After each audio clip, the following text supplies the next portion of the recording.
Good morning students, मैं यतीम प्रताप। आज आप लोगों को डीएलएड फोर्थ सेमेस्टर के अंदर जो हमारा पेपर है शैक्षिक प्रबंधन एवं प्रशासन, इसको हम लोग पढ़ेंगे या उसका अध्ययन करेंगे। इस पेपर के अंतर्गत हमारी टॉपिक है वो टॉपिक है प्रारंभिक शिक्षा के विकास से विभिन्न अभिकरण। उसके अंतर्गत हम लोगों ने कुछ टॉपिक्स पढ़े हैं, जिसमें एनसीईआरटी को पढ़ा, एनसीईआरटी के कार्य जाने, एनसीईआरटी की तमाम क्षेत्रीय समितियां उनको जाना, इसके अंतर्गत एनसीईआरटी के संबद्ध विभाग जाने, इसका संगठन जाना। इसके बाद हमारा नया टॉपिक शुरू होगा, वह NCT, national council of teacher education. इसका फुल फॉर्म पूछी जाती है, आप लोग पिन पॉइंट कर लें। अक्सर इसकी फुल फॉर्म पूछी जाती है, एनसीटी का पूर्ण रूप क्या है, इसकी फुल फॉर्म क्या है। तो इसका एक बार फिर देखते हैं, national council of teacher education.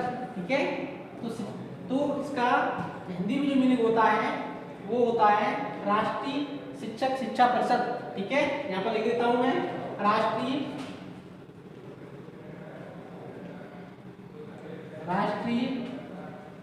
शिक्षक शिक्षा परिषद, यहाँ लिख देता हूं मैं, शिक्षक शिक्षा परिषद। ठीक है, ये इसका पूर्ण रूप होता है। आपको ऑब्जेक्टिव में दे देंगे और कई नाम देंगे, इसमें से एक नाम ये भी रहेगा कि एनसीईआरटी का एनसीटी का पूर्ण रूप क्या है, राष्ट्रीय शिक्षक शिक्षा परिषद, या इंग्लिश में देंगे तो ये रहेगा national council of teacher education. इसके अलावा और भी 3 विकल्प रहेंगे, आपको समझ के सही विकल्प को टिक करना होगा। तो इस प्रकार से हम लोग national council of teacher education के बारे में जानेंगे। अब देखते हैं कि national council of teacher education की हमें जरूरत क्यों महसूस की।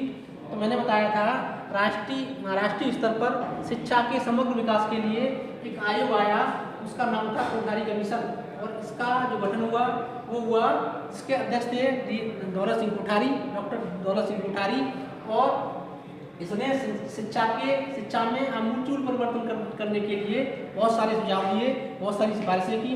लेकिन इसमें से एक महत्वपूर्ण सुझाव था, वो था शिक्षकों की शिक्षा के लिए, अर्थात शिक्षकों को किस प्रकार प्रशिक्षित किया जाए, शिक्षकों के लिए जो प्रसाधन सामग्री है उसका कैसे विकास किया जाए, शिक्षकों में अनुसंधान की जो व्यवस्था है किस प्रकार से की जाए, शिक्षकों के लिए जो रॉ मटेरियल्स है वो किस प्रकार से तैयार किया जाए, उनको किस प्रकार से अपने व्यवसाय में दक्ष बनाया जाए, अपने व्यवसाय में उपयोगी बनाया जाए, दुनिया की संपूर्ण शैक्षिक व्यवस्था में जो पैरेलल व्यवस्था चल रही है उसके अनुकूल बनाया जाए। इस प्रकार से शिक्षा में गुणवत्ता लाने के लिए, शिक्षा को संवर्धित करने के लिए एक महत्वपूर्ण संस्था की बात कही गई, और वो बात की थी उन्होंने राष्ट्रीय स्तर पर ऐसी संस्था हो शिक्षकों के लिए जो समान रूप से काम करे, व्यापक रूप से काम करे, उसका नजरिया कैसा हो, बहुत व्यापक हो। इस प्रकार से उन्होंने 1964 से 66 में सिफारिश की। इसके आधार पर भारत सरकार ने सन 1973 में क्या किया, जो उसका MHRD मंत्रालय था, शिक्षा मंत्रालय था, उसने 1973 में राष्ट्रीय शिक्षक शिक्षा परिषद का गठन किया, और ये संस्था अनौपचारिक रूप से एनसीईआरटी के सचिवालय के रूप में काम करती रही। लेकिन 1973 से लेकर लगातार 1993 तक क्या किया, इसने एनसीईआरटी के सचिवालय के रूप में काम किया। उसके बाद 1993 में भारत सरकार ने एक संसदीय अधिनियम द्वारा क्या किया, इसको पूर्ण रूप से संवैधानिक दर्जा प्रदान किया। एक बार फिर देखते हैं इसको क्या किया। जनवरी 1993 में भारत सरकार ने इसको संसदीय अधिनियम द्वारा एक संवैधानिक दर्जा प्रदान किया, जिसने क्या किया 1 जुलाई 1995 से विधिवत रूप से काम करना प्रारंभ कर दिया। तो इस प्रकार से 1 जुलाई 1995 से इसने क्या किया, लगातार विधिवत रूप से काम करना शुरू किया, और इसका जो कार्यालय था वो नई दिल्ली में स्थापित किया गया। इस प्रकार से हम लोगों ने कुछ फैक्ट्स पढ़े, इसको एक बार फिर देख लेते हैं फटाफट। तो इसका पूर्ण रूप पूछता है वो पेपर में, इसका पूर्ण रूप क्या है, एनसीईआरटी का पूर्ण रूप क्या है, मैंने अभी बताया, राष्ट्रीय शिक्षक शिक्षा परिषद या national council of teacher education. फिर पूछते हैं इसका गठन कब हुआ, 1973 में हुआ। फिर पूछते हैं ये किस प्रकार के संस्था के रूप में काम करती रही, तो ये गैर संवैधानिक निकाय के रूप में काम किया इसने, अनौपचारिक रूप से काम किया, और 1973 से लेके 1993 तक ये गैर संवैधानिक निकाय के रूप में इसने काम किया। फिर एक संसदीय अधिनियम द्वारा राष्ट्रीय स्तर पर इसको संवैधानिक दर्जा प्रदान किया गया। और 1 जुलाई, यहाँ पर लिख देता हूँ मैं, 1 जुलाई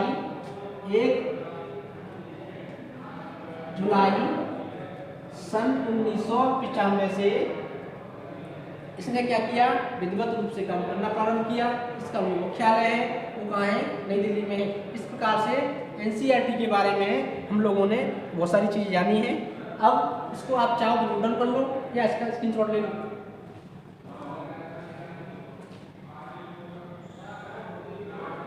ठीक है स्टूडेंट्स, आगे बढ़ेंगे हम लोग, इसको मिटा देते हैं।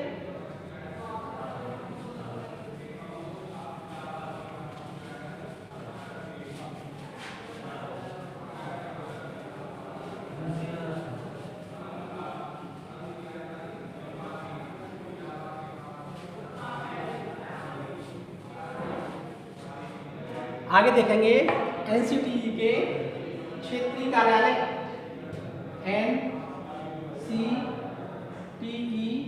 के क्षेत्रीय कार्यालय या समितियां, ठीक है, या समितियां।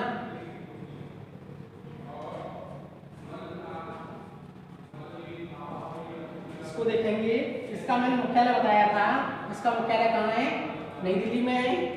यहाँ पर लिख देता हूँ मुख्यालय,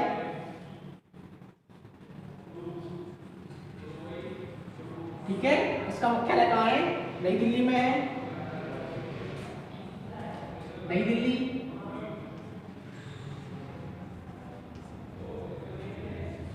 इसके 4 क्षेत्रीय कार्यालय हैं।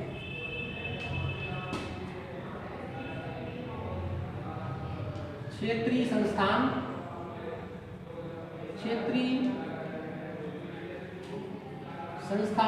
इसके 4 कितने हैं, 4 क्षेत्रीय संस्थान हैं। पहला जयपुर,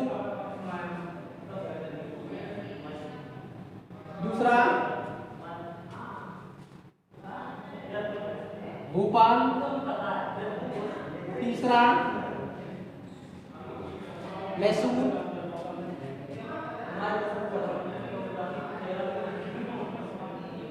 चौथा अजमेर,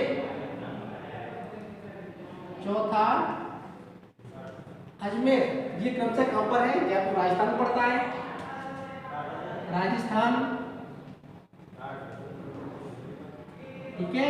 ये कहां पड़ता है, ये एमपी में पड़ता है, मध्य प्रदेश। ये कहां पड़ता है, कर्नाटक में पड़ता है, मैसूर, कर्नाटक। और ये राजस्थान, सॉरी, जयपुर, भोपाल, मैसूर और अजमेर राजस्थान में पड़ता है ये, ठीक है। तो ये एक विशेष क्षेत्र का प्रतिनिधित्व करते हैं। तो ये किसमें आता है, उत्तर क्षेत्रीय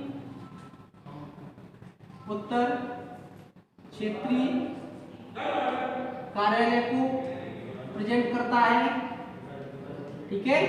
भोपाल,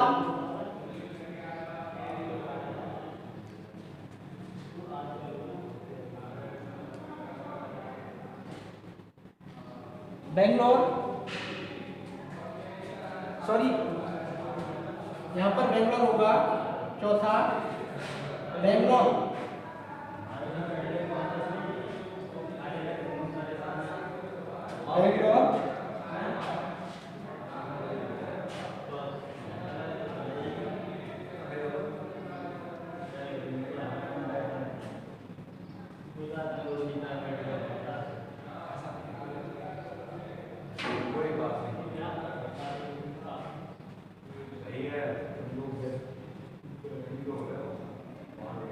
उत्तर क्षेत्रीय कार्यालय के अंदर कुछ प्रदेश आते हैं, जैसे हरियाणा, नई दिल्ली,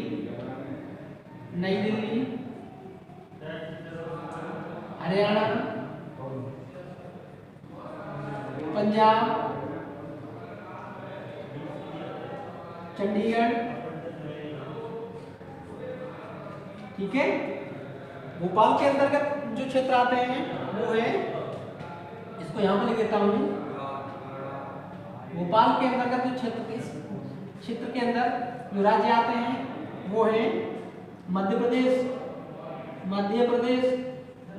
दूसरा छत्तीसगढ़,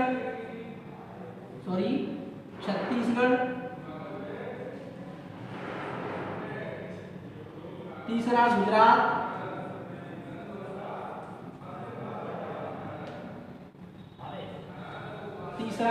गुजरात, और भी प्रदेश इसके अंतर्गत आते हैं।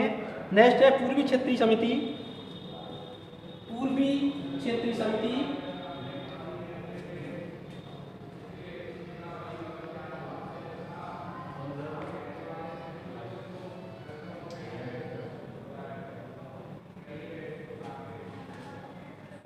इसको देखते हैं।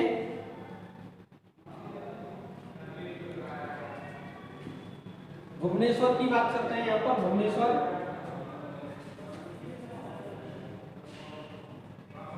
भुवनेश्वर इसमें कर्नाटका आएगा, तमिलनाडु, केरल,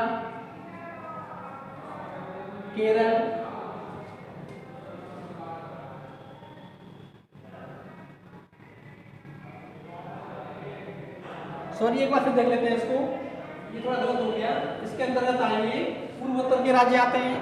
पूर्वोत्तर का तात्पर्य ये है कि सातों बहनें, भारत की 7 बहनें, तो इसमें आएंगे अरुणाचल,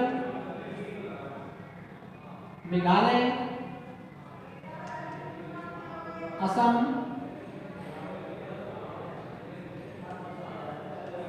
मिजोरम, मणिपुर, नागालैंड,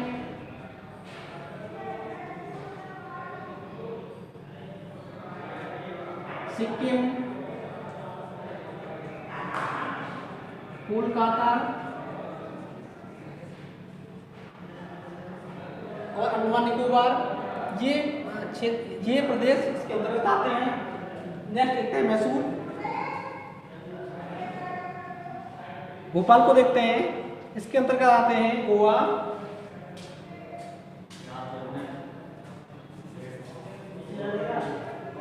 भोपाल हो गया। इसके अंतर्गत आते हैं मैसूर के अंतर्गत कर्नाटक, तमिलनाडु, आंध्र प्रदेश,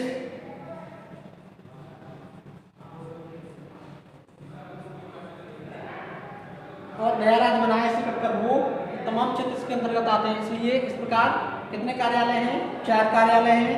पहला उत्तर क्षेत्रीय समिति, दूसरा दक्षिण क्षेत्रीय कार्यालय, तीसरा पूर्वी क्षेत्रीय कार्यालय और पश्चिम क्षेत्रीय कार्यालय। इस प्रकार से हम लोग एनसीटी के 4 मुख्यालय, 4 जो क्षेत्रीय संस्थान हैं उनका अध्ययन किया हम लोगों ने। अब नेक्स्ट देखते हैं एनसीटीई के कार्य। अगला है, इसको आप लोग चाहे तो नोट डाउन कर लें या इसका स्क्रीनशॉट ले लें, आगे बढ़ेंगे हम लोग। फिर एनसीटीई के कार्य, इसको मिटा लेते हैं।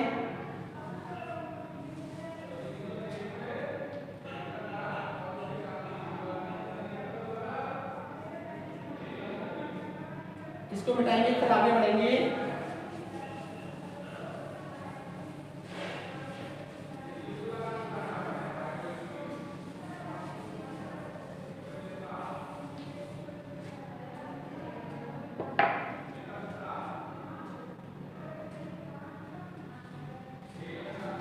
एनसीटीई के कार्य।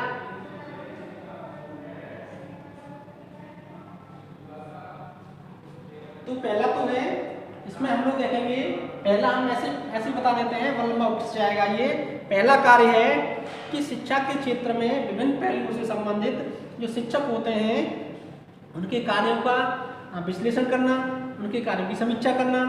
दूसरा है शिक्षक शिक्षा के लिए जो प्रॉपर योजनाएं होती है, प्रॉपर प्लानिंग होती है, उनको करना। किस प्रकार से उन योजनाओं को कार्य दिया जा सकता है, किस प्रकार से उनका एग्जीक्यूशन किया जा सकता है, इसकी व्यवस्था करना। तीसरा है शिक्षक शिक्षा के क्षेत्र में अनुसंधान कार्यों को बढ़ावा देना। शिक्षक शिक्षा के क्षेत्र में पाठ्यक्रम को निर्धारित करना। शिक्षक शिक्षा के क्षेत्र में जो भी दुनिया में नए नए इनोवेशन हो रहे हैं, जो भी नवाचार हो रहे हैं, उनसे शिक्षकों को परिचित कराना। और नेक्स्ट है शिक्षक शिक्षा के क्षेत्र में नवीन तकनीकियों से शिक्षकों को परिचित कराना। शिक्षा से संबंधित जो भी रिसोर्स सेंटर हैं, उन रिसोर्स सेंटर से जो मटेरियल थ्रेड्स हैं वो शिक्षकों को उपलब्ध कराना या उसकी उपलब्धता को सुनिश्चित करना। तो इस प्रकार से नए पाठ्यक्रमों को किस प्रकार से लागू किया जाए, किस प्रकार से प्रारंभ किया जाए, भौतिक आधार पर संरचनात्मक सुविधाएं उपलब्ध कराने, स्टाफ पैटर्न, स्टाफ अभियंताओं के संबंध में मान्यता प्राप्त संस्थाओं द्वारा अनुपालन के लिए जो भी मार्गदर्शन दिए जाते हैं उनको प्रदान करना। नेक्स्ट है देश में शिक्षक शिक्षा के विकास का समन्वय एवं परीक्षण करना। किस प्रकार से शिक्षक शिक्षा के क्षेत्र में फाउंडेशन स्थापित करना है, किस प्रकार से उसका सुपरविजन करना है, इसको तय कौन करता है, इसका काम है एनसीटीई का है। नेक्स्ट है स्कूल तथा मान्यता प्राप्त संस्था में शिक्षक के रूप में नियुक्ति के लिए न्यूनतम अर्हताओं को सुनिश्चित करना। अर्थात जो भी रिकॉग्नाइज्ड कॉलेज हैं उनमें कौन कौन से टीचर किन किन योग्यताओं के साथ होंगे, इसको फिक्स करना, इसका निर्धारण करना एनसीटीई का महत्वपूर्ण कार्य है।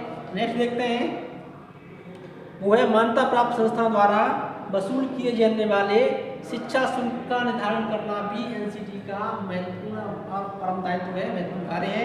नेक्स्ट शिक्षक शिक्षा के क्षेत्रों में जो भी इनोवेशंस हो रहे हैं, जो भी नवाचार हो रहे हैं, जो भी अनुसंधान हो रहे हैं, उनके कार्यों को तय करना।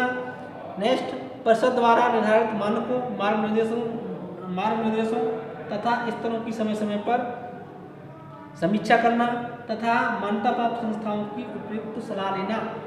नेक्स्ट है शिक्षक शिक्षा के विभिन्न स्तरों पर जो योजनाओं का क्रियान्वयन किया जाता है, जो पहले योजना बनाई जाती है उनका क्रियान्वयन किया जाता है, उनको किस प्रकार से मॉनिटर किया जाएगा, ये कार्य भी किसका है, एनसीटीई का है। शिक्षक शिक्षा से संबंधित जो भी करिकुलम होने के साथ जो भी जो बिल्डिंग्स बनती हैं, जो भी इमारतें बनती हैं, भवन बनते हैं, उसकी कार्य दिशा को, उनके संचालन को किस प्रकार से प्रबंधन किया जाएगा, इस बात को भी एनसीटीई के द्वारा तय किया जाता है। इस प्रकार से आज हम लोगों ने एनसीटीई को पढ़ा, एनसीटीई का संगठन पढ़ा। एनसीटीई के जो संगठन होता है उसको आप पढ़ लेना, सब नहीं पूछा जाता है। एनसीटीई से संबंधित कुछ महत्वपूर्ण बातें थी जो हम लोगों ने जानी। एनसीटीई है क्या, ये इसका गठन कब हुआ और इसने कब तक क्या किया, कब तक गैर संवैधानिक संस्था के रूप में काम किया। इसके बाद संवैधानिक रूप से ये संस्था 1 जुलाई 1995 से इसने कार्य प्रारंभ किया। शिक्षक शिक्षा के क्षेत्र में समान रूप से संपूर्ण देश पर इस संस्था का क्या हुआ, आधिपत्य स्थापित हुआ। अर्थात शिक्षक शिक्षा के क्षेत्र में सर्वमान्य संस्था के रूप में 1 जुलाई 1995 से इस संस्था ने स्थायी रूप से विधिवत रूप से कार्य करना प्रारंभ कर दिया। आगे हम लोगों ने पढ़ा इसका जो मुख्यालय है नई दिल्ली में है, इसके 4 क्षेत्रीय कार्यालय हैं। मैंने बताया था जयपुर, दूसरा भोपाल, तीसरा मैसूर, चौथा क्या बोलते हैं भुवनेश्वर। इस प्रकार से हम लोगों ने इसके 4 क्षेत्रीय कार्यालय पढ़े।